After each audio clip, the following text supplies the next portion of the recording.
Bonjour mes amis intuitifs. Alors aujourd'hui, j'ai la chance et le privilège de vous présenter une personne qui a eu un parcours absolument hors norme, exceptionnel, et qui a écrit un livre, qui l'est tout autant d'ailleurs, qui s'appelle De non zen à médium. Alors déjà, rien que le titre, ça vous donne une petite idée de l'étendue de la vie de la personne. Alors, on peut pas rester 3 heures ou 4 heures parce que ça mériterait au moins presque une journée, tellement cette vie a été riche et extraordinaire. Et Solveig, je vous merci d'avoir accepté mon invitation, hein, donc je remonte votre livre.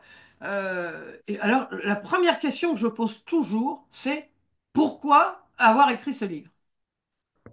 Alors, en 2019, j'ai rencontré dans une association à Clermont-Ferrand, j'étais invitée pour faire la partie médiumnité. Et il y avait un conférencier qui s'appelle Francis Basset, qui est devenu mon meilleur ami. Et on s'est rencontrés. Francis faisait une conférence sur les signes qu'il avait reçus de son meilleur ami Franck Langolf, qui était musicien et auteur de la chanson Joe le Taxi. Et Francis étant musicien et auteur de chansons pour les chanteurs français comme Michel Delpech, Sylvie Vartan, etc. Et en fait, on est devenus très, très, très proches, très amis. Et Francis, un jour, me dit, Solveig, il faut que tu écrives un livre. Alors, ça m'a fait rire sur le moment. Je lui ai dit, mais pourquoi tu me dis ça? Je ne pense pas être capable d'écrire un livre. Et il me dit, je vais te soutenir, il faut que tu écrives un livre. Alors, j'ai relevé le défi. Et tous les jours, pendant 3 mois, je lui envoyais un chapitre. J'écrivais, je lui envoyais un chapitre et il m'avait dit, si tu as des difficultés, je pourrais t'aider, etc. Et en fait, il m'a dit, mais j'ai pas besoin de t'aider, tu te débrouilles très bien toute seule. Et il m'a dit, il m'a beaucoup, beaucoup encouragée.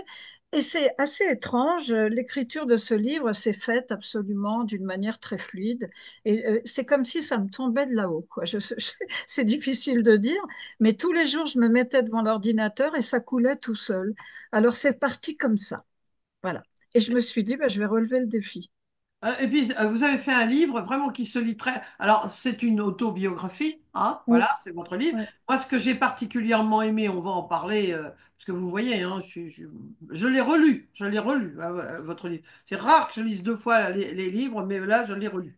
Et donc, ça se lit bien. Et ce que j'aime bien aussi, c'est que il est écrit avec le cœur. Il est Ah bah écrit, oui. voilà, authentique. Il y a beaucoup Ouais, d'authenticité. C'est pas beaucoup, il est authentique, tout simplement. On le sent ouais. en le lisant. C'est pour ça que je Mm. l'ai relu 2 fois d'ailleurs.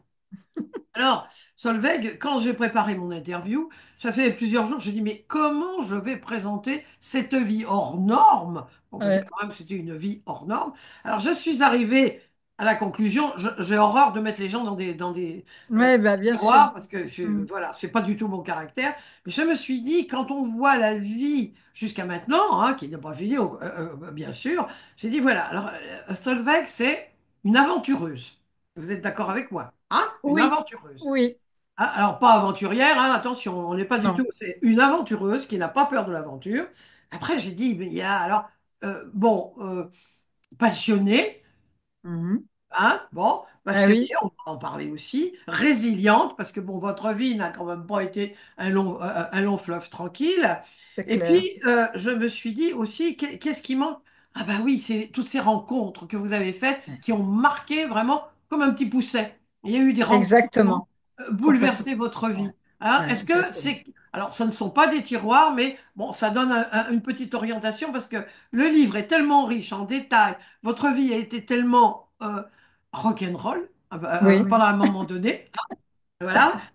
Bon, ça me c'est va. médium, la danse, l'aventure, Ouais, hippie. Bon, ouais, c'est quand même hors norme, il faut ouais, dire les choses ouais, comme elles sont. ouais, Donc, ouais. voilà. Donc, je me suis dit, je vais vous proposer ça pour qu'on puisse quand même parler un maximum de choses. Alors, pour commencer, donc, on va vous parler peu de votre enfance. Mais ce qu'on entend quand même, et ce que vous écrivez très, très, très, très rapidement, c'est que votre papa est revenu d'Indochine et il est revenu très cabossé, hein. Ouais. Moi, je sais, parce que j'ai connu aussi des personnes qui rentraient d'Indochine, enfin des amis de mes parents. Mm. Et bon, il avait la main leste et un peu lourde, hein. Ouais. Ouais. Ben, il était. Alors, mon père était quelqu'un d'assez nerveux, qui, comme on dit, qui démarrait rapidement. Oui, Et il avait ses blessures psychologiques, comme souvent les soldats n'avaient pas de suivi oui, psychologique, voilà. ils rentraient dans leur foyer tels qu'ils étaient.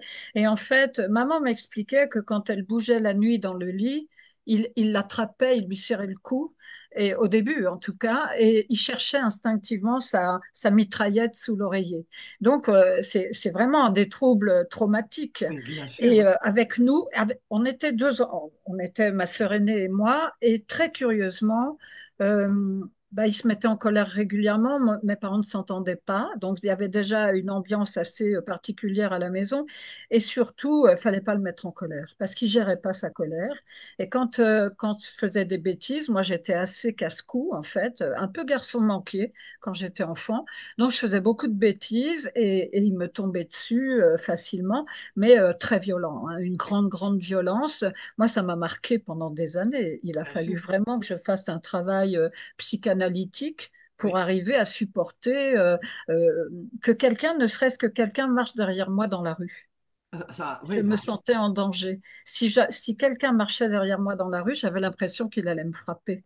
Donc c'était ah ouais, je me rendais pas compte de la puissance de ce trauma et je m'en suis rendu compte ben, en pratiquant la méditation, les choses remontaient à la surface et c'est ce qui m'a fait prendre conscience que j'étais vraiment traumatisée par la violence paternelle, quoi. Ça c'est clair, hein, c'est bah oui, vraiment. bah oui. Alors, donc, ce préambule pour arriver à 17 ans, vous Ouais. vouliez, bon, entre nous, bon, moi je suis beaucoup plus âgé que vous, mais bon, à mon époque, hein, à mon époque, alors ça fait un peu poilu de la guerre 14-18, mais bon, à mon époque, souvent on se mariait pour échapper à nos parents. Il faut dire les choses comme elles sont, hein. C'est vrai. Donc à C'est 17 vrai. ans, vous tombez amoureuse d'un garçon et on commence la période hippie et rock'n'roll. Alors, vous avez voyagé. Moi, ce qui m'a touché et ce qui m'a impressionné dans votre parcours hippie, on va appeler ça la Mhm. période Mhm. rock'n'roll, Mhm. c'est la précarité dans laquelle vous viviez, mais une Complète. précarité, mais je me dis, mais mon Dieu. Euh, et apparemment, vous traversez ça avec une Oui, candeur, euh, oui. avec le recul. Quand vous Ouais. regardez cette période, vous vous dites quoi? La gamine, puisqu'à 19 ans, vous êtes tombée maman, hein, vous avez votre Mm. premier enfant. Enfin, moi, je me dis quand même, alors c'est votre côté aventureux, là. Ah Vous bah êtes oui, c'est parti, sûr. vous avez fait confiance. Ouais. Bah, je pense qu'il y avait une certaine inconscience de ma part, Et peut-être, oui. probablement. Et puis l'époque était différente. L'époque était moins dangereuse que maintenant. C'était une époque un petit peu plus joyeuse. Il y avait du travail partout. Oui, À oui, cette époque-là, dans les années oui, 70, on n'était pas encore dans une crise sociétale. Et en fait, le mouvement hippie était un mouvement qui partait d'un bon sentiment. On oui, avait envie de changer les choses, on avait envie de changer. Alors on peut en rire maintenant, mais oui, on était sincère oui, et tout était possible pour nous. Et moi, j'ai traversé ça, mais effectivement, avec une candeur. Des fois, je me dis, mais c'est incroyable. oui, On a toujours tiré notre épingle du jeu. On avait notre système de vie à nous. On fabriquait des bijoux, on les oui. vendait Du dans la cuir, rue. le cuir Euh, aussi, vous avez Oh, dû moi, j'ai cuire. fait du cuir, j'ai Oui, adoré faire du cuir, j'ai adoré faire du cuir parce que c'est une matière noble. oui, oui, oui. Et puis voilà, je me débrouillais plutôt pas mal. Et j'étalais un petit tapis devant les magasins.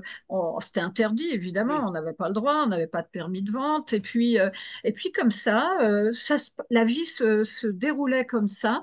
Alors je dis pas que c'était simple tous les jours, mais on avait cette insouciance incroyable de la jeunesse sexe aussi. Et puis du côté, bah, je sais pas, on écoutait de la musique, on avait, enfin, il y avait tout un look qui allait avec.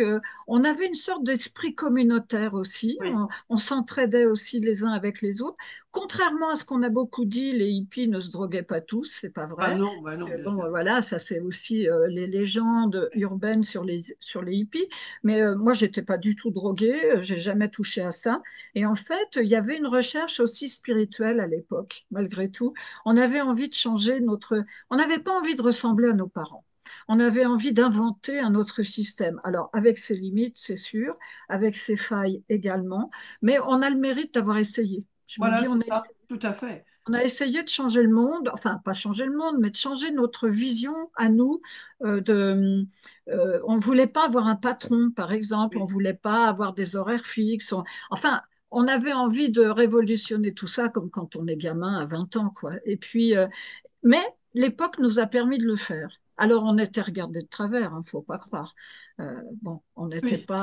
on n'était pas forcément en Bien odeur de accueilli, bien accueilli.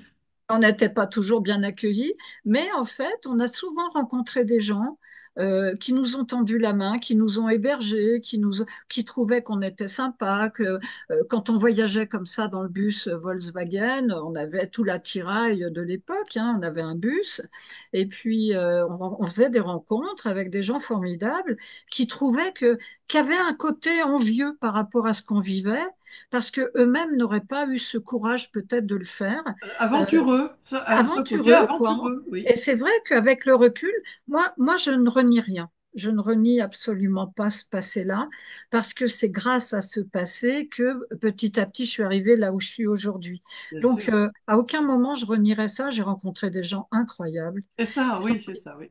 J'ai rencontré des gens qui avaient un état d'esprit extraordinaire, qui avaient une conscience des choses, qui m'ont fait grandir, hein. Moi, ça m'a fait évoluer énormément. J'ai rencontré des gens qui m'ont fait lire, qui m'ont ouvert l'esprit sur des auteurs, par exemple. Lanza del Vasto, qui était quand même un homme assez exceptionnel, bien que très intellectuel pour moi, trop intellectuel pour moi, mais j'avais beaucoup de respect pour lui. C'est comme ça que j'ai rencontré des gens qui m'ont formaté quelque part, qui m'ont apporté quelque chose d'incroyable et qui m'ont permis de grandir et d'évoluer. Moi, c'était vraiment, pour moi, c'est une quête et cette quête, elle a commencé là. En fait, Oui. une quête de grandir, d'être et de ne pas rentrer dans le moule. C'est vrai que je revendiquais aussi de ne pas être dans le moule. Je m'en rends compte maintenant. C'est ça, mais aujourd'hui encore, hein, on va y arriver, parce Ouais, que on est ouais, obligé de suivre un peu la chronologie. ouais, Vous avez une vie. Alors bon, vous allez à l'étranger, vous partez un peu partout, et vous avez à 19 ans, vous tombez enceinte, et alors c'est vous êtes une ingénue, hein, vous demandez comment vous avez pu tomber enceinte, hein, quelque ouais, part, ouais, ouais. hein, donc c'est votre premier enfant à 19 ans. Alors, on est à Berlin. À ce moment-là, on est à Berlin. Et bon, je me rends compte que je comprends que je suis probablement enceinte. Et j'ai vu une gynécologue berlinoise qui m'a dit, Ya, ya, vous êtes enceinte.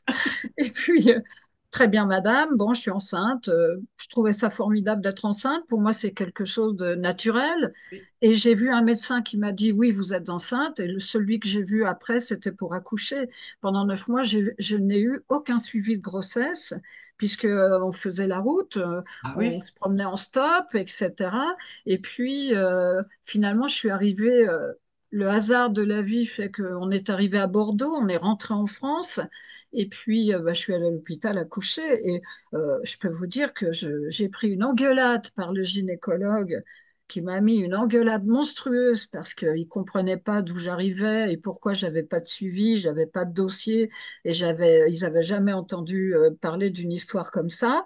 Bon, bah voilà, c'était pour moi être enceinte, c'était la chose la plus simple au monde et j'ai porté cette grossesse avec joie et je n'ai eu aucun problème. Mais bon, Vous avez, alors on va dire, vous avez de la chance. Moi, j'ai aussi le sentiment en lisant votre livre que vous êtes protégé, hein, oh bah, c'est même hein, sûr, hein. Je peux vous hein, dire, ouais, entre ouais, nous, hein. ouais, ouais, ouais. sans Alors entrer ça, encore dans la médiumnité, moi j'ai l'impression que c'est une bonne étoile quand même au-dessus. ouais, ouais, Hein. ouais. J'ai, Hein. j'ai toujours eu le sentiment. Alors ça, c'est un sentiment qui m'a poursuivi toute ma vie.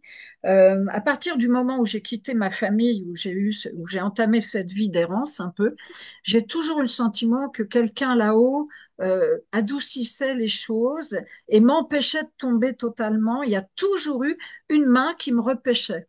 Et ça, je l'ai toujours senti. Maintenant, je sais qui c'est.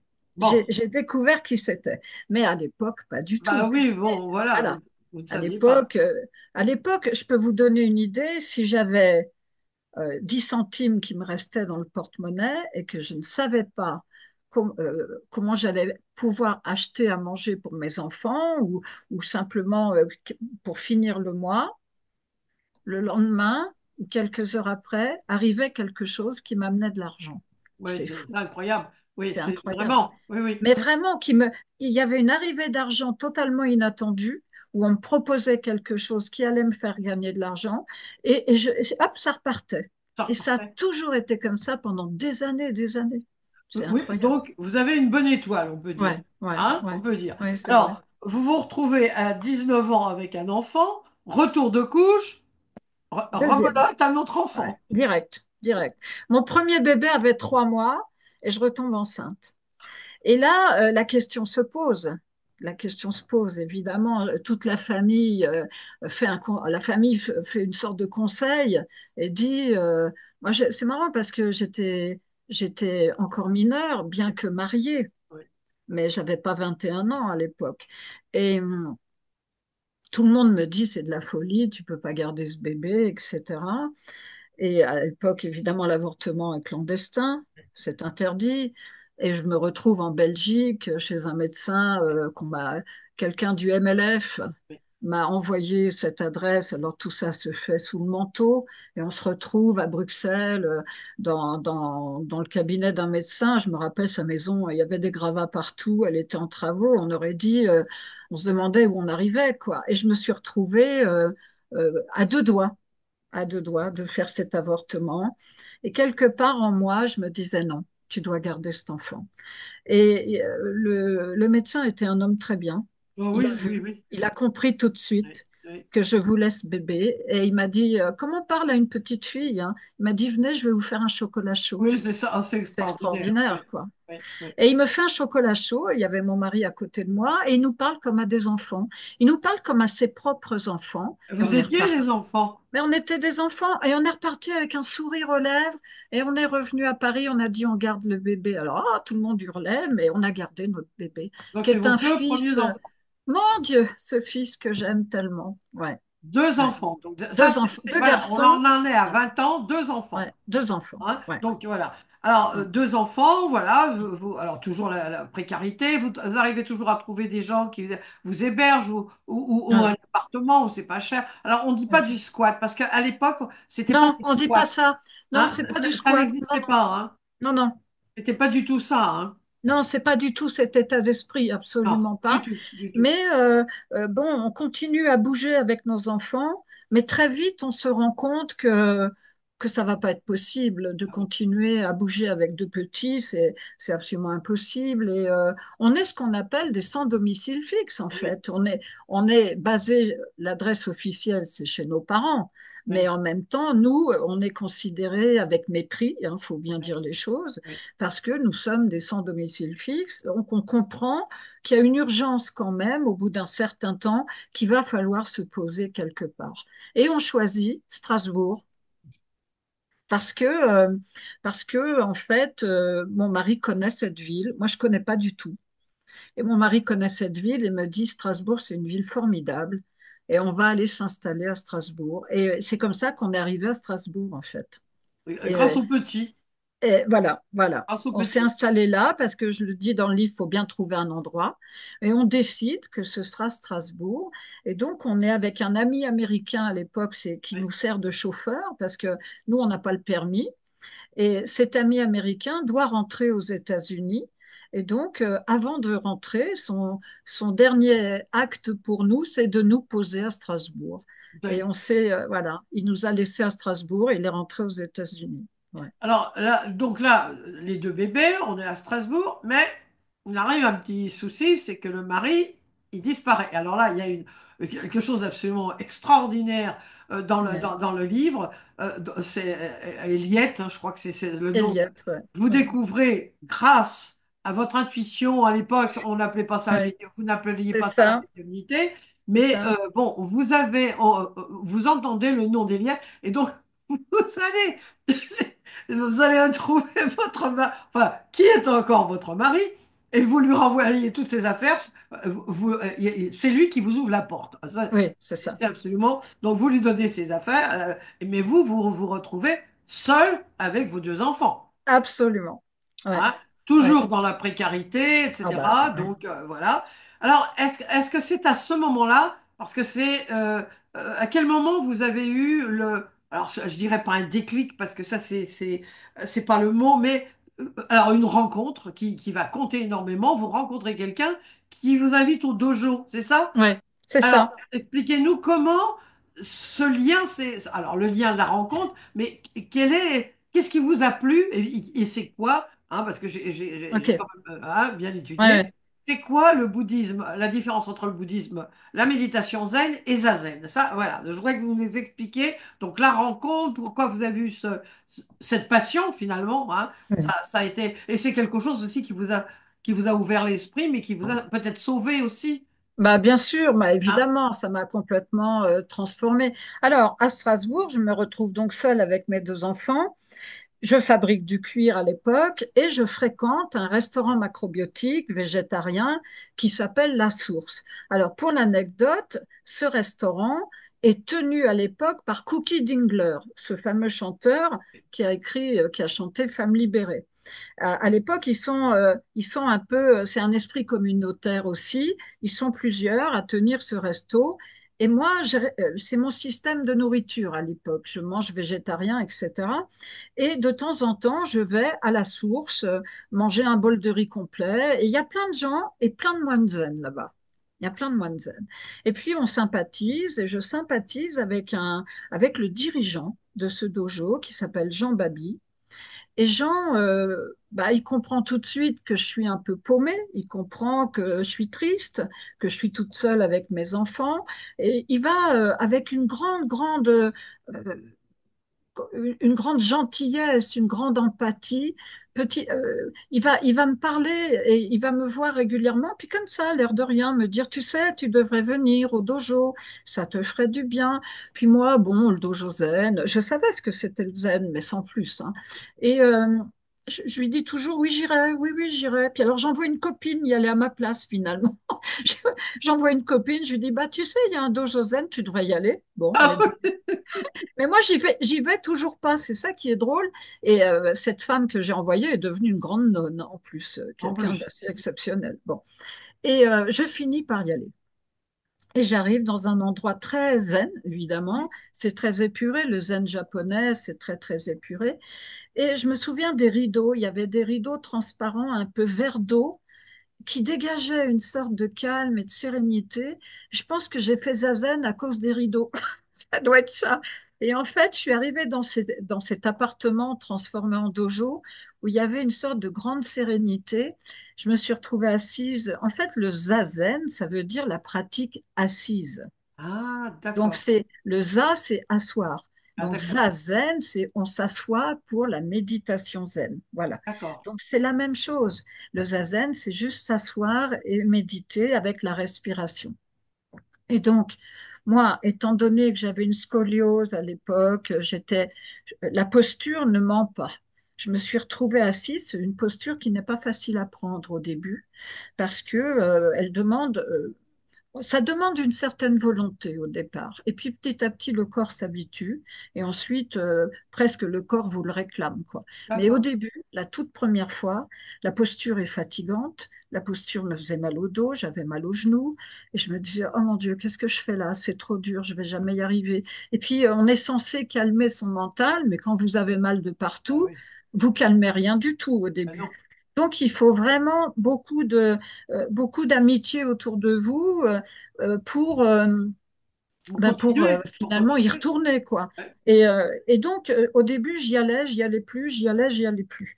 Mais la graine, elle était plantée quand même. Et c'est ça qui a été extraordinaire, c'est que j'y suis retournée.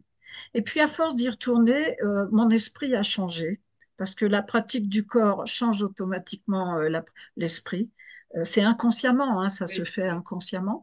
Mais le fait de travailler sur le corps automatiquement fait travailler l'esprit. On se calme, on est plus serein, etc. Et j'avais le sentiment d'avoir trouvé une famille, d'avoir des gens autour de moi qui m'entouraient. J'avais besoin de ça. J'avais vraiment besoin de sentir des gens autour de moi, de se reconstituer un cercle en fait. oui. Et ça m'a énormément aidé. Bon, puis après, j'ai fait partie intégrante de ce dojo. Après, j'ai demandé l'ordination, c'est-à-dire on s'engage profondément. Et puis voilà, c'est comme ça que pour moi ça a démarré et ça m'a donné une force incroyable qui me manquait terriblement parce que moi, je me rappelle le kiné qui m'a vu à l'époque m'a dit, vous avez l'air d'un petit poussin lâché dans la jungle. Et en fait, j'étais ballottée par la violence de mon père, par l'abandon de mon mari, par le fait qu'il fallait survivre pour les Ah oui, enfants, etc. Et là, c'était le seul endroit où j'étais un peu à moi, calme, quoi, un peu calme, oui, oui. tranquille. Ouais, Et je le dis dans le livre, c'est pourquoi j'y suis retournée, ben parce que pendant une heure, j'étais au calme et que ouais, je pouvais, même si c'était difficile, c'était un moment où je me reconstruisais. En oui. fait, je me suis reconstruit grâce au zazen, vraiment. Et puis après, bah, l'état d'esprit se transforme. La raison qui fait que vous êtes arrivé dans un dojo, elle n'a plus d'importance à un moment donné. On a tous des motivations différentes d'arriver Différent, oui. dans un dojo. Et bah, moi, c'était pour me reposer quelque part et trouver des gens qui m'aiment. Ou voilà, c'était un peu affectif. Moi, j'ai toujours eu besoin qu'on m'aime, en fait, parce que c'était une faille que j'avais en moi. Donc, je me suis fait des amis. Jean, c'était un papa spirituel. Il m'a jamais lâché, il m'a toujours soutenu.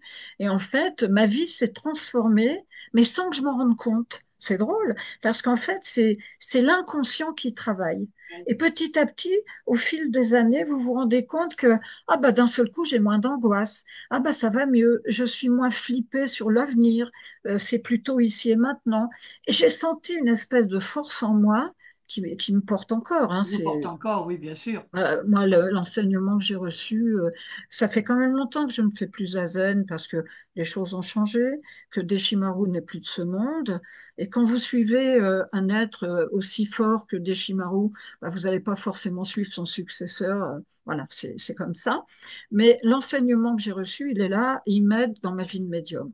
C'est quelque chose que j'ai dans le Ça vous a quotidien. donné une structure, une colonne Ah, vertébrale? ah bah c'est incroyable Hein, ça. c'est ça, hein, Et il ouais. n'y a pas un jour où je ne pense pas, où je n'ai pas une référence sur le zen, où j'ai pas une référence sur quelque chose que nous a dit Deshimaru, sur une façon, il nous a éduqués, il nous a donné beaucoup de clés pour la vie, beaucoup. Et la preuve, c'est que j'utilise encore maintenant, quoi. C'est des clés. En fait, il vous donne les clés, mais vous faites le travail vous-même. Bien Il sûr. disait, je vous emmène à la rivière, mais c'est vous qui buvez. Oui. Ah Ah oui. oui. Oui. Ah. Oui. Et c'est ça l'enseignement du zen. Alors le mot maître est un beau mot parce que le maître c'est pas celui qui domine, c'est Oui, celui qui transmet. Donc voilà. c'est pas, Oui. faut pas se tromper. Pas se Et tromper, les oui, c'est maîtres vrai. zen sont des gens qui vous transmettent un savoir, qui vous transmettent une pratique, mais c'est évidemment vous qui pratiquez et qui évoluez. Mais il Oui, a oui, donné oui. des clés extraordinaires. Pour moi, c'est fabuleux, quoi. Donc vous êtes toujours nonne, c'est ça que je vais vous... Bah, je suis nonne pour le restant de mes jours. Ah, voilà, c'est ça, c'est ça. Et moi, ce côté nonne, c'était finalement un engagement que je prenais à vie, Oui, même si après le cadre change. Bon, bien sûr, vous avez certains qui vont vous dire, oui, elle pratique plus, mais je pratique d'une autre façon. oui, Moi, vous savez, quand on reçoit l'ordination, nous sommes dans le social. Comme nous, on dit, on est dans la société. Il y en a qui sont faits pour être dans les monastères et il y en a qui sont faits pour être dans la société et aider les gens. Ben moi, j'aide les gens avec ma tout à fait, médiumnité oui. Oui. publique aussi, beaucoup. Ah, oui, Et dans la médiumnité publique, je fais beaucoup référence au zen, beaucoup. C'est plus fort que moi. j'embête pas les gens avec ça, mais il y a toujours une petite référence sur un enseignement, sur quelque chose. En fait, c'est les deux. C'est pour ça que c'est de non-zen à médium, mais les deux sont pas séparés. Je peux pas séparer. Ouais. Alors, donc, alors là, le mari, vous le reprenez, après, bon, après, il repart, hein. Enfin, il est revenu de chez Eliette, vous l'avez repris, mais ça n'a pas marché. Et Non. là, vous rencontrez votre deuxième mari, hein, votre deuxième mari, et voilà, vous partez donc en Afrique. Donc là, vous Alors, je aviez pars au Maroc. Au À départ, je pars à Marrakech Marrakech. d'abord. Voilà. Abidjan, c'était après. Oui, oui, après. Voilà, l'Afrique, c'est après. Donc, en fait, on va se rencontrer au temple zen de la Gendronnière à côté de Blois. Lui, il arrive du Maroc, c'est un Français, un blond aux yeux bleus, hein, c'est un pied noir, blond aux yeux bleus. Ses parents étaient français d'Algérie et lui, il est né au Maroc, il a toujours vécu au Maroc et il est pas du tout, il est très différent de moi, il est professeur de mathématiques, donc, mais c'est un professeur foldingue un peu, hein, parce que voilà, il est prof de maths, mais il n'est pas non plus dans le moule. Il est très particulier. Il dessine très bien. C'est un poète. Il joue du piano. C'est quelqu'un qui n'est pas dans le métier qu'il aurait dû faire. Il a fait ça pour se mettre en paix, je pense, avec sa famille. Il vient d'une grande famille. C'est une famille un peu de la haute société. Bon, le papa, il a un titre de noblesse, etc. Bon, mais c'est un peu la vieille noblesse désargentée quand même, et un peu frappadingue d'une certaine façon. Mais bon, et vous savez, moi j'ai un côté comme ça, un peu, comment dire, Reine des Neiges, quoi. Je le vois arriver et je tombe baba d'amour pour lui parce que je le trouve très beau. Alors bon, il faut dépasser la beauté physique, mais j'ai eu l'impression de voir un ange arriver en face de moi. Il était très blond, les yeux bleus. On aurait dit un ange, et je suis tombée raide amoureuse quand je l'ai vu.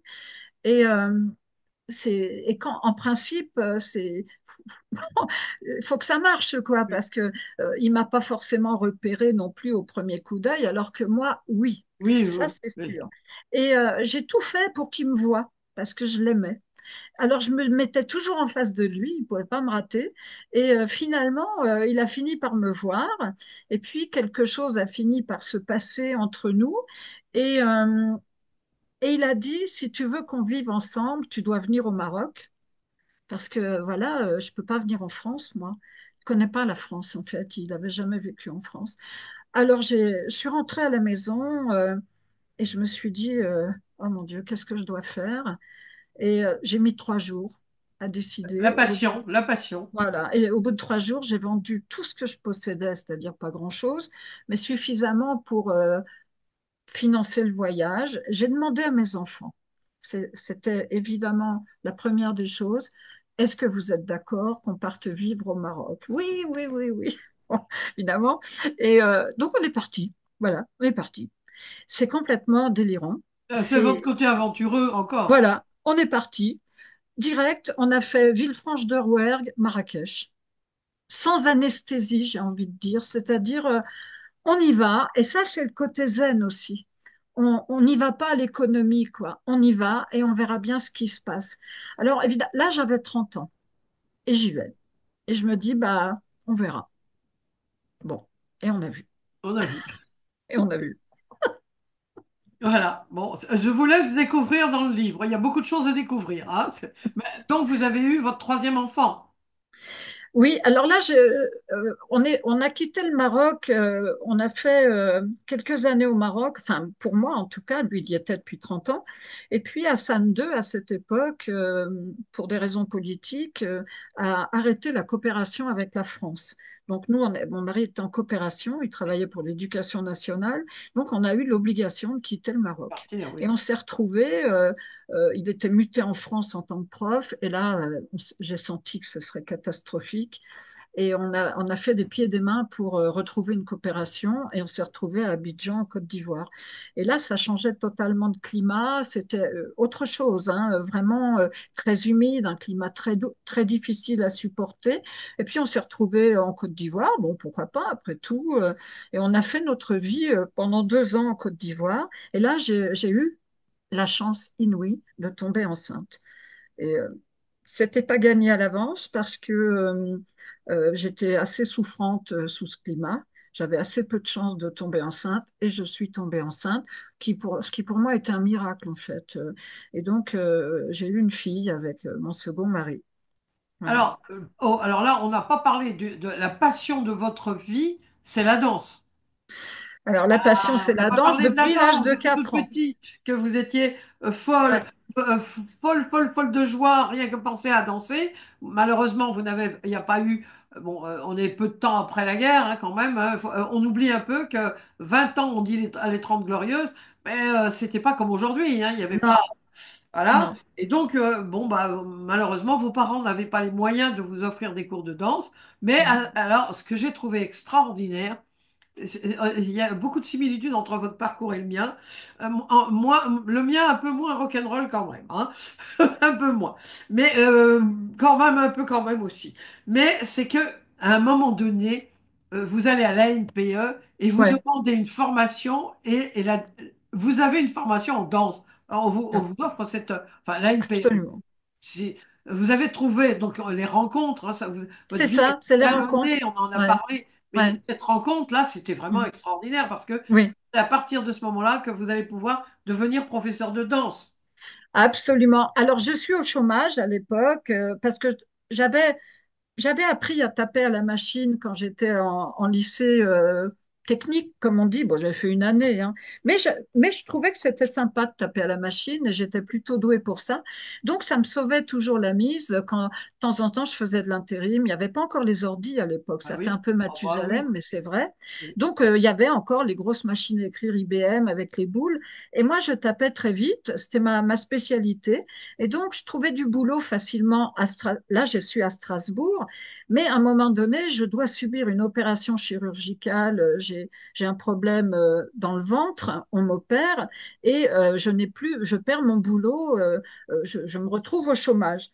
Et on me dit, tu peux avoir une formation, tu es une femme seule avec des enfants, va à la NPE, aux assédiques à l'époque, Oui, à enfin l'époque, c'était oui, des c'est des assédiques, esthétiques, oui. tu as le droit d'avoir une formation. Alors, imaginez-vous, les formations, c'est secrétaire, tout ce que vous voulez, mais pas danseuse. Bon. Oui. Et j'arrive et je vois une femme qui s'appelle Danielle et elle m'accueille très gentiment et elle me dit, bon, écoutez, qu'est-ce que vous voulez faire comme formation? Et moi, je me dis, bah, je me jette à l'eau, je vais tenter le tout pour le tout et je lui dis, ne riez pas. Je commence comme ça. Surtout ne riez pas. Mais voilà, moi j'aime la danse depuis que je suis enfant. Je veux être danseuse ou prof de danse, mais je veux vivre de la danse.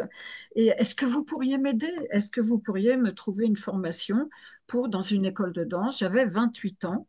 Donc, autant vous dire assez tard pour une fille. Les garçons, ça va, mais les filles, non. Et elle me regarde, elle me dit, mais bien sûr que je vais vous aider. Oh, oui, ça c'est Elle me dit, mais formidable. bien sûr. On va faire un dossier. Et on fait un dossier, mais elle est allée très loin avec moi. Elle m'a fait faire un dossier, elle a appuyé mon dossier. Ils m'ont payé une année entière de cours de danse dans une grande école de Strasbourg et ils m'ont même fourni les collants, les chaussons et le juste au corps, etc. Et elle s'est pas arrêtée là, Danielle. On est devenus amis après. On est devenus amis. Elle m'a dit, bah, moi, c'était la première fois que j'avais une telle demande. Elle a trouvé ça assez étonnant et on est devenus proches. Et elle avait une autre amie à la NPE qui a écrit à la Fondation de la vocation pour moi. Et la Fondation de la vocation était créée par Marcel Oui, Bleustein-Blanchet, oui, qui était le patron de Publicis. Hein, Bleustein, c'était un juif, et son nom, Blanchet, venait de son nom de résistant. Et il avait, après la guerre, accolé ces deux noms. Et Marcel Bleustein-Blanchet, il a créé la Fondation de la vocation pour aider des gens comme moi à réaliser leurs rêves. Et il fallait, on présentait des dossiers. Et elles m'ont obligée à présenter un dossier. Moi, j'osais même pas. Je me disais, mais c'est même pas la peine d'essayer, je suis pas éligible. Et j'ai eu la chance quand même d'arriver jusqu'à la demi-finale. On va dire, j'ai échoué en demi-finale, mais c'est déjà beaucoup. Et ça m'a donné confiance en moi. oui. Et donc, grâce à ces deux femmes-là, mais qui m'ont poussée à un point, ben, j'allais tous les jours prendre des cours de danse. Alors, 28 ans avec des gamines de 7 ans qui me regardaient comme l'OVNI.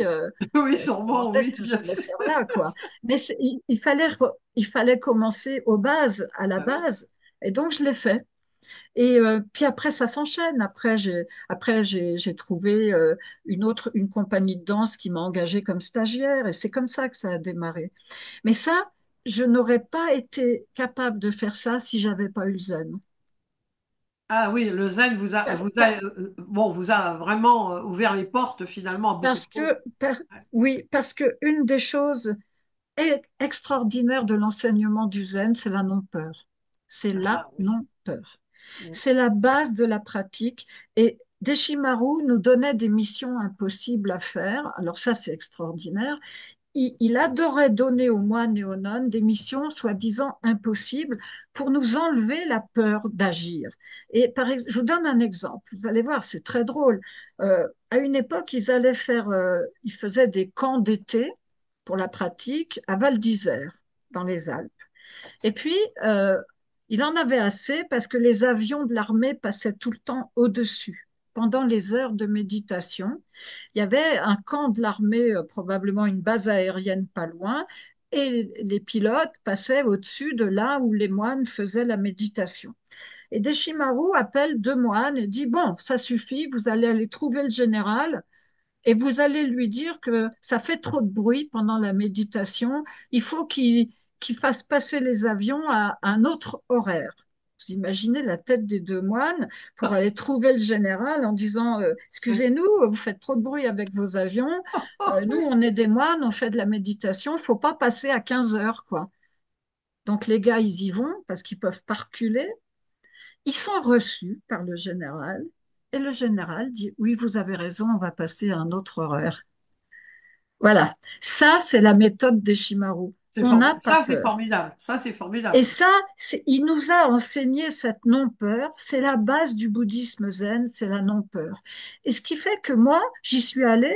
Je sais pas si je serais capable maintenant de le faire, mais à l'époque, Vous j'y n'aviez suis peur de allée. rien. Vous n'aviez peur Non. de rien. Et j'y Voilà. suis allée, je me suis dit, bah, voilà, c'est comme ça, ici et maintenant, c'est comme ça, je demande une formation et on me l'a accordée. Et en fait, c'est quand on n'a pas peur des choses, on va parler aux gens et puis ça déverrouille les choses. Moi, j'ai Oui. trouvé ça, elles m'ont, c'est pareil, je leur dois beaucoup à ces femmes qui m'ont aidée, qui m'ont écoutée, voilà, c'est ça les rencontres qui m'ont aidé à grandir en fait, hein.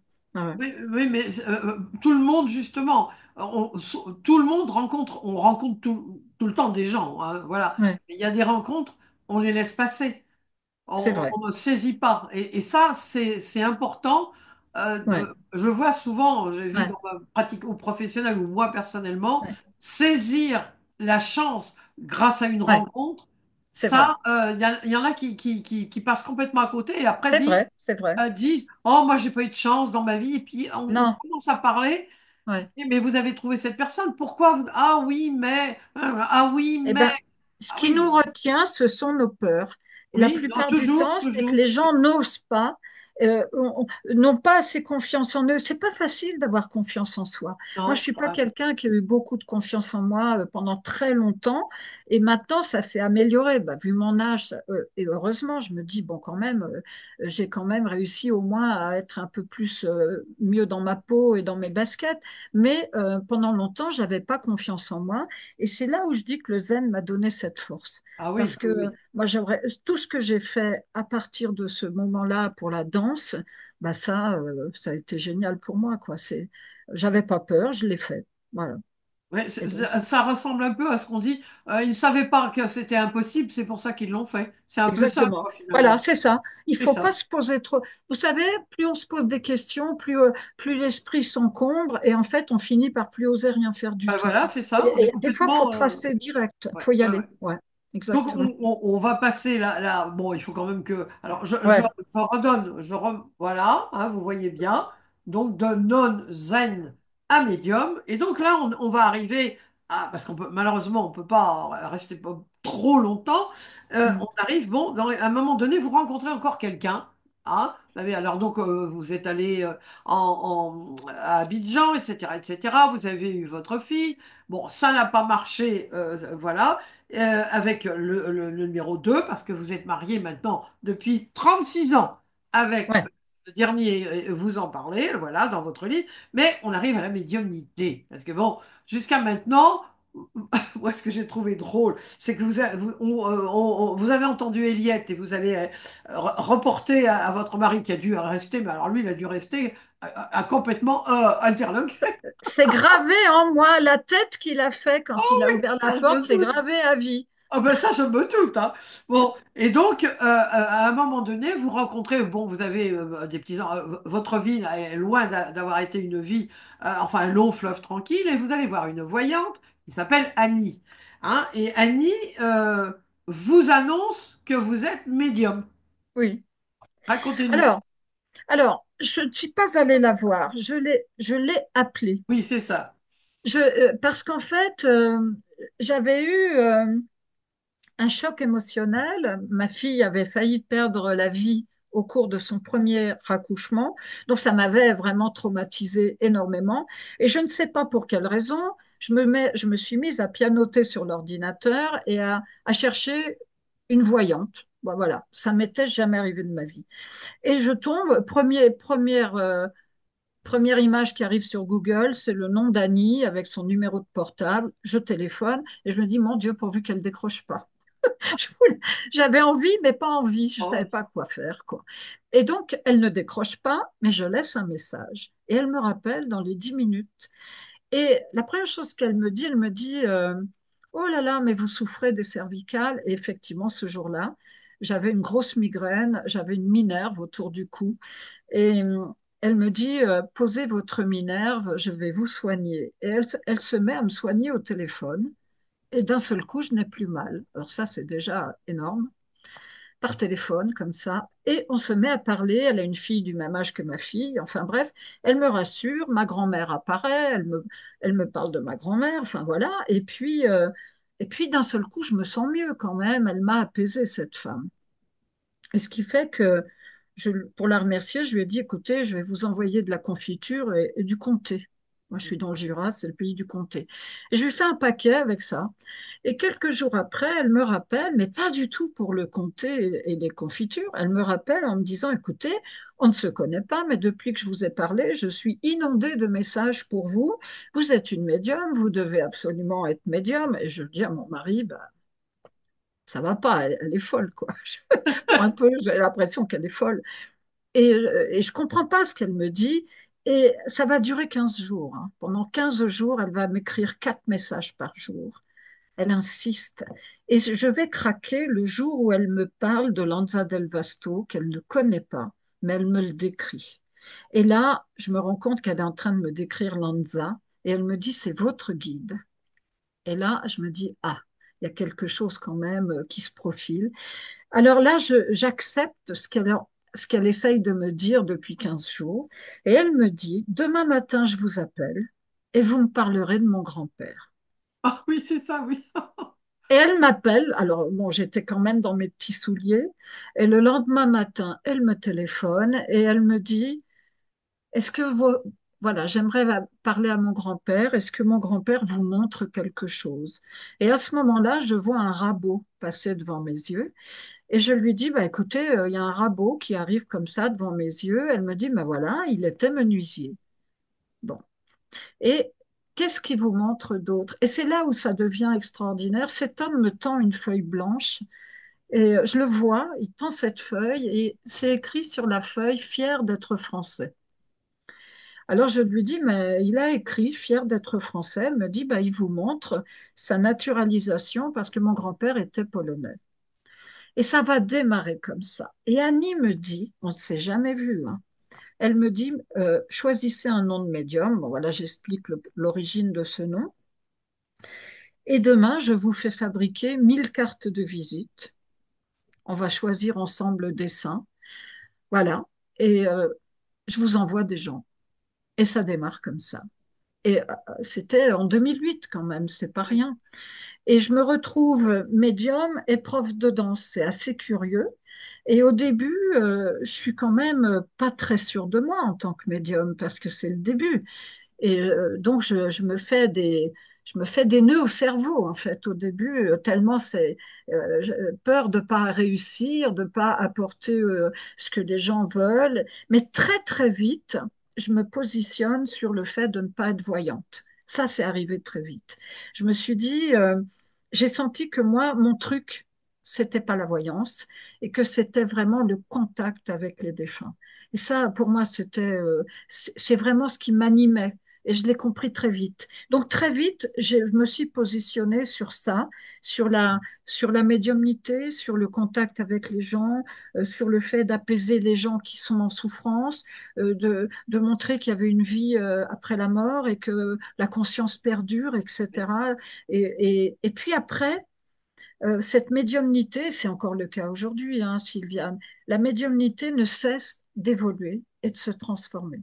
Et maintenant, je pars dans les vies antérieures tout le temps. C'est comme ça.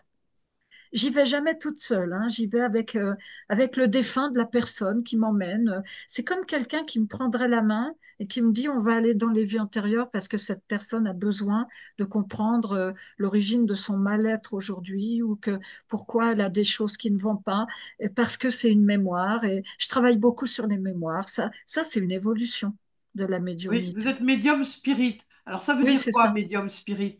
Alors, je me suis fait engueuler il n'y a pas longtemps par un médium qui dit que c'est pas juste. En fait, pour moi, spirit, c'est juste puisque c'est le monde spirituel Spirituel. et le côté spirit, c'est esprit. Maintenant, Oui. il y a un courant spirit dont je ne fais pas partie. Donc, on peut aussi finalement discuter sur le bien fondé du mot spirit ou pas. Moi, je trouve que c'est pas très important. Oui, Il y c'est a un ça. courant anglais. En Oui. fait, le spirit, c'est ceux qui les médiums spirites, c'est ceux qui ont fait l'école, le collège Arthur Findlay en Oui, oui, Angleterre, oui, oui. voilà, où ils passent des examens, on leur donne le titre de spirit. Donc moi, quelqu'un m'a dit que j'ai pas usurpé parce que c'est pas volontaire, mais n'ayant pas fait le collège Arthur Findlay, je devrais pas dire que je suis spirit. Bon, je veux dire, il y a toujours la police des mœurs qui vient quelque part, Oui, vous oui, dire c'est que c'est vrai. bien ou c'est pas bien. Donc finalement, je m'en fous un peu en fait, Oui, parce que pour moi, spirit, c'est juste dans la mesure où je communique avec les défunts, donc le voilà. monde des esprits.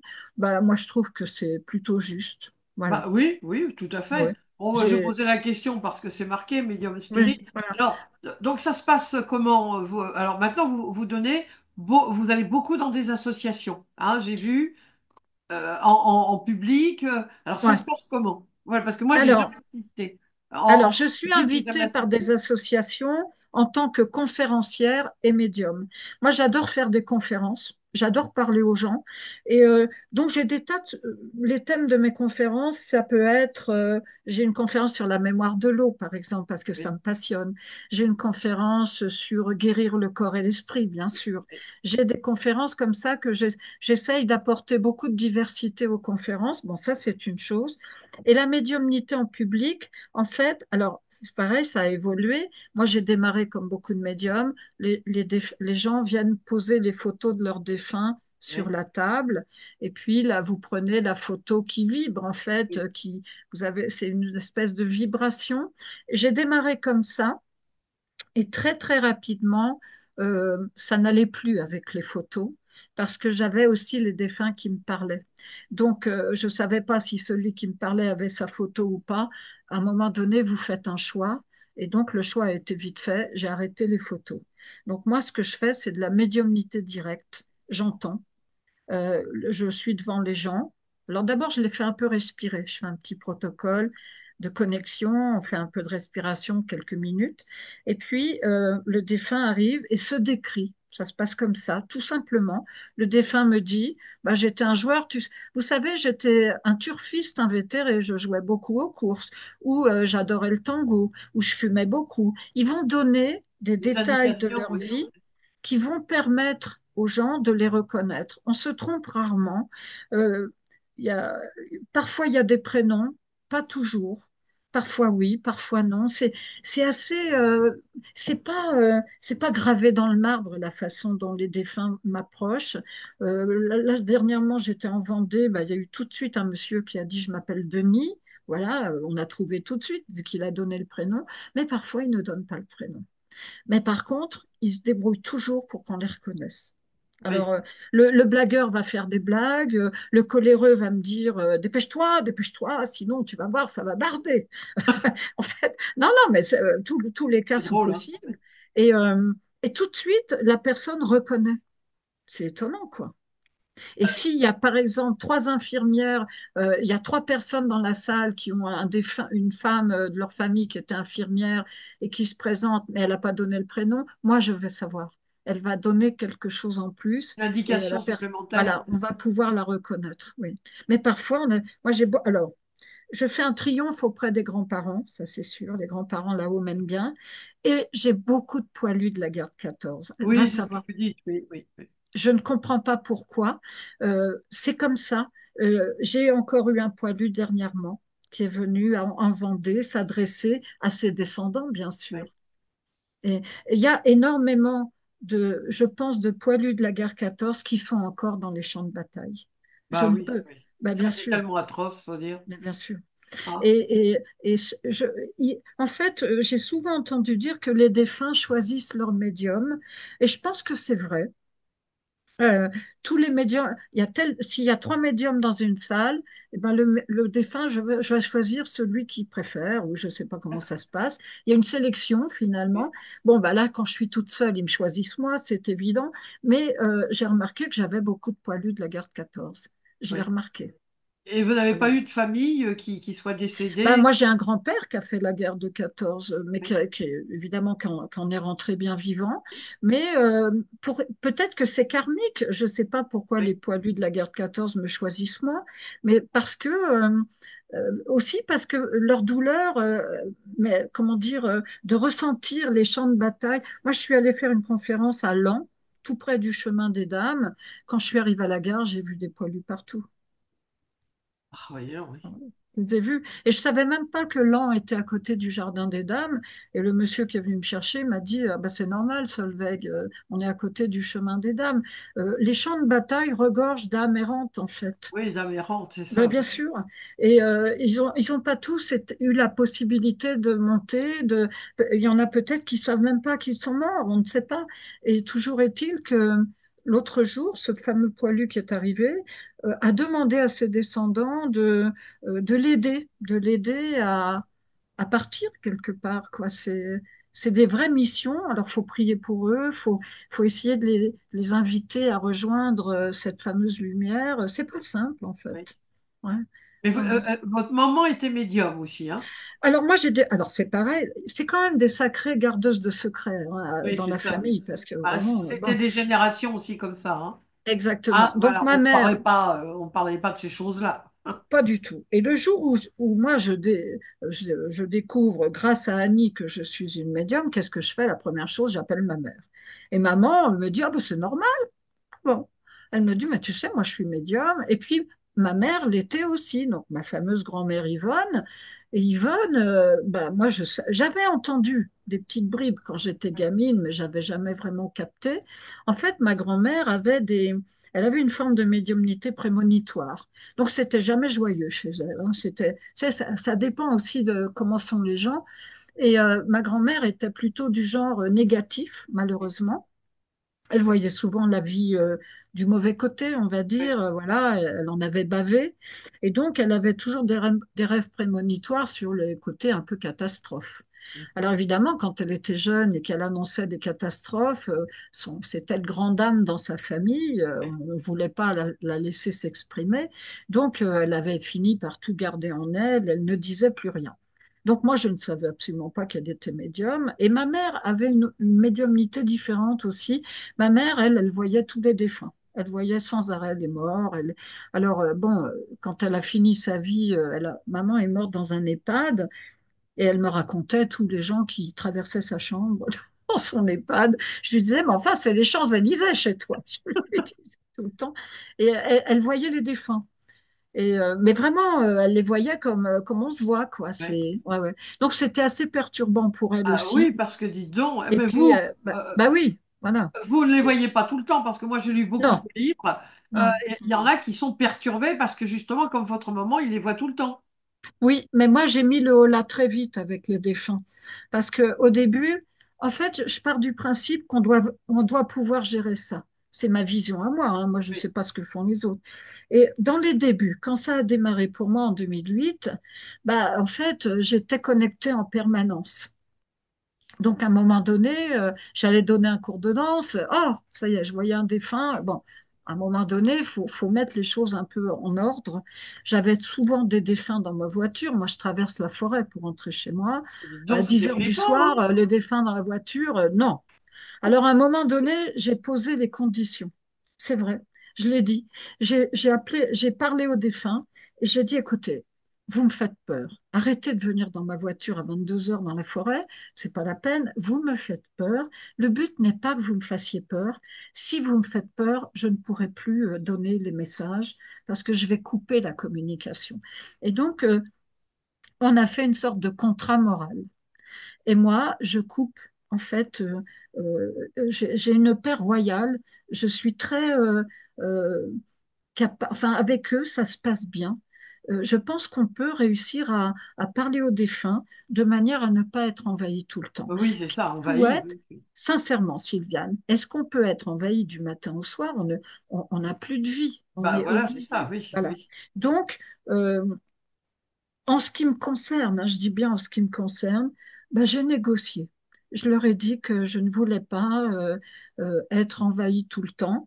Et finalement, ça se fait tout seul. Quand je suis en médiumnité, le canal s'ouvre, ça va s'ouvrir. Alors, ça va rester ouvert quelques heures, donc après, je vois du monde, et puis ça se referme. Donc, Ils je sont suis pas. disciplinés finalement. Bah, si on leur pose pas la question, si on leur demande pas, excusez-moi, mais vous pouvez pas venir tout le temps, bah, Oui, finalement, ils sont à notre écoute aussi. bah Il n'y a oui, aucune raison. oui, oui, Et moi, ça se passe bien. Donc, quand le canal est ouvert, c'est vrai que ça va durer quelques heures.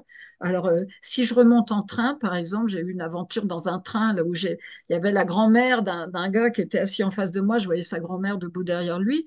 Et j'ai engagé la conversation uniquement pour lui dire que sa grand-mère était là. Et une fois qu'il a été mis en confiance, qu'on a parlé musique, etc., j'ai fini par lui dire que sa grand-mère était debout derrière lui avec un grand sourire. Et il a fondu en larmes, il m'a dit qu'il partait à l'enterrement de cette grand-mère. oh, c'est oui, Alors c'est ça, vachement c'était bien. magnifique.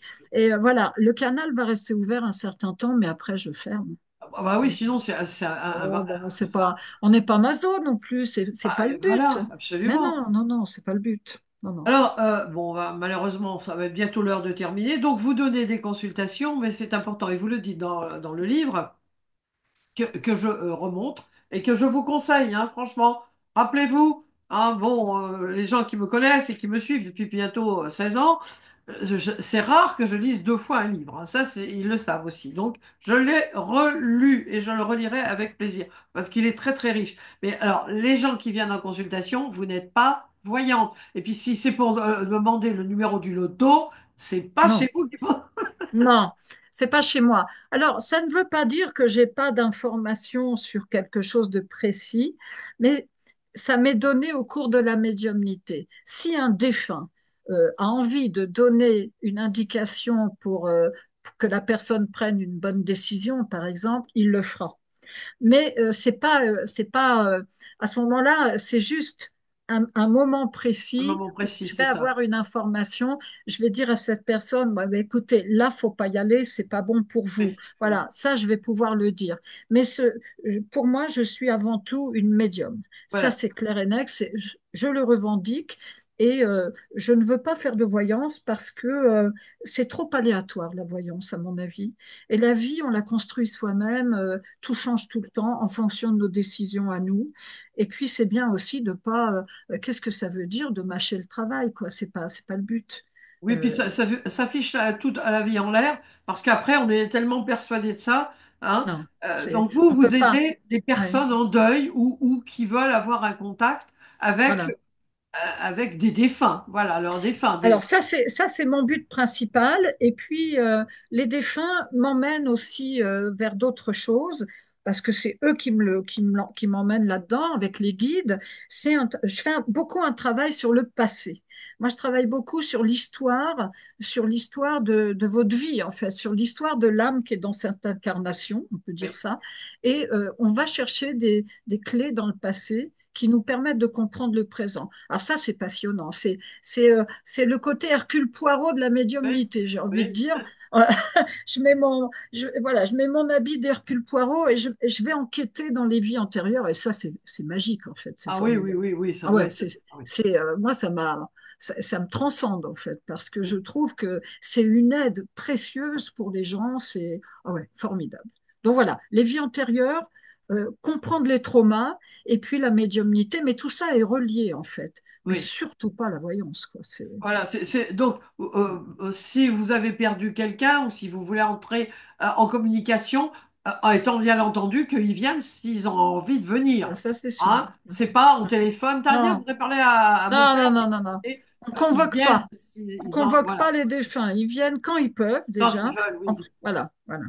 Et Voilà. puis parfois, on n'a pas le défunt auquel on s'attend. Ah, ça, Oui, c'est c'est ça qui est intéressant aussi. incroyable. Hein. Oui. Ça, c'est incroyable. Vous pouvez attendre maman et puis ce sera Le un grand-oncle, vieil oncle ou oui, voilà, des gens voilà. auxquels on ne pense pas. Et c'est pour ça que la médiumnité sans photo laisse cette porte ouverte aussi. Parce que les gens qui mettent une photo sur la table, ils savent qu'ils veulent cette personne-là. Oui, Mais quand vous fonctionnez sans photo, vous laissez la porte ouverte à des gens auxquels vous n'auriez pas forcément pensé. oui, oui, oui, C'est oui, tout beaucoup à plus fait, riche oui. en fait. Oui, Ouais, oui, oui, oui. c'est plus riche. Ouais. Alors, je répète donc, je vous remontre ce livre de nonne à médium, donc Solveig. Je mettrai dans l'article évidemment votre site et pour les personnes qui veulent avoir une consultation avec vous, mais c'est uniquement par téléphone. Il y a pas d'agenda. Voilà, et vous devez téléphoner, vous voulez parler aux personnes. Voilà. Mm, C'est normal, hein. Moi, je mm, faisais pareil aussi avec oui, quand oui. je donnais des consultations, c'est par mail. Je sentais, il y avait des personnes. Bon, c'est pas, vous n'êtes pas voyante et moi, c'était du tarot, mais pas divinatoire. Donc, Ah oui, ouais, voilà, ouais. bon, Ah ouais. faut pas se tromper sur. Ouais, faut pas se L'aspect. tromper. Faut pas se tromper. Exactement, faut pas se Alors, tromper. je vous remercie infiniment. Qu'est-ce que vous pouvez nous dire? Ah, donc, on est dans la médiumnité. On n'a pas tout vu, mais on a vu quand même pas mal de choses de votre vie rock'n'roll et de nonnes, hein? Et puis maintenant, de médiums, de femmes passionnées. Je crois qu'on a couvert quand même beaucoup de choses. Ouais, Euh, ouais. Quels conseils vous pouvez donner? Ça, c'est important parce que j'ai écrit il n'y a pas très longtemps, enfin, il y a quelques mois, je me suis un peu, pas mise en colère, c'est pas ça, mais un peu quand même, parce que tout le monde, depuis le confinement, maintenant, tout le monde est médium. Tout le monde est passeur d'âme. Alors, franchement, moi, j'en avais, bon, un peu ras la casquette, hein, je dois dire, parce que tout le Mhm, monde bon, j'en ai mhm, interviewé quand même pas mal, mhm. des vrais et des pas vrais. Euh, Comment reconnaît-on un bon médium? Alors, c'est une question difficile, hein, Sylviane. Bon, Ah bah voilà, alors. ce qui est sûr, c'est que des faux prophètes, il y en a toujours eu. Oui, voilà, c'est ça. Les faux prophètes, ça existe depuis toujours. Euh, il faut faire attention à l'ego. Toujours une affaire d'ego. Oui, L'ego, si c'est l'ego de la personne qui prend le pas, c'est pas bon, faut passer la route, hein, c'est pas la peine. Donc, faut faire attention à la manière dont la personne va se présenter. Il faut faire marcher son intuition et son discernement. Et surtout, ne pas se jeter comme ça de pas tout prendre pour argent comptant. Ah, faut se méfier aussi du discours de la personne.